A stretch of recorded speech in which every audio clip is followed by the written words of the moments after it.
Hi viewers, good evening. Answer ఏంటో తెలుసుకుందామా? Answer is ant. యాంట్లో ఎన్ని గుడ్ క్వాలిటీస్ ఉన్నాయా అనుకుంటున్నారా? అయితే ఫుల్ వీడియో చూడాల్సిందే. First quality discipline. మనం ఎప్పుడైనా ఎక్కడైనా చీమలను చూసినట్టయితే అవి లైన్గా వెళ్తూ ఉంటాయి. దీన్ని మనం పిల్లలకు చూపించి డిసిప్లిన్ నేర్పించవచ్చు. Second quality unity. తెలుగులో మనకు ఒక పద్యం ఉందండి, బలవంతుడు నాకేమని. ఈ పద్యం దాదాపు అందరికీ తెలిసే ఉంటుంది.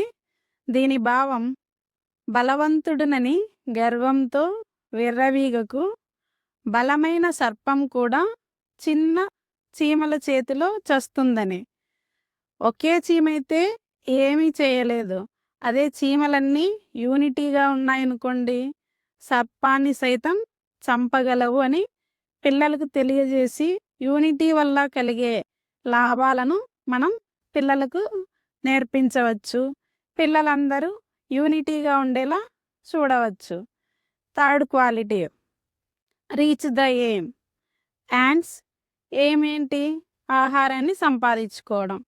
తన ఆహారం ఎక్కడుందో అక్కడికి చేరుకుంటాయన్నమాట. ఫర్ ఎగ్జాంపుల్, మీరు ఎప్పుడైనా ఎక్కడైనా ఒక గుప్పెడు చక్కెర పోసి అరగంట తర్వాత చూడండి, చక్కెర చుట్టూ చీమలు చేరి ఉంటాయి. మీరు ఏమైనా చెప్పారా చీమలకు నువ్వు అక్కడ చక్కెర పోసావని? లేదు కదా.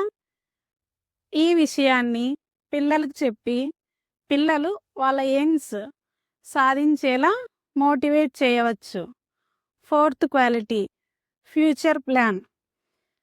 చీమలు 3 నెలలకు సరిపడా ఆహారాన్ని ముందే సేకరించి పెట్టుకుంటాయట. ఎగ్జామ్స్ వస్తేనే చదివే పిల్లలు కొందరుంటారు.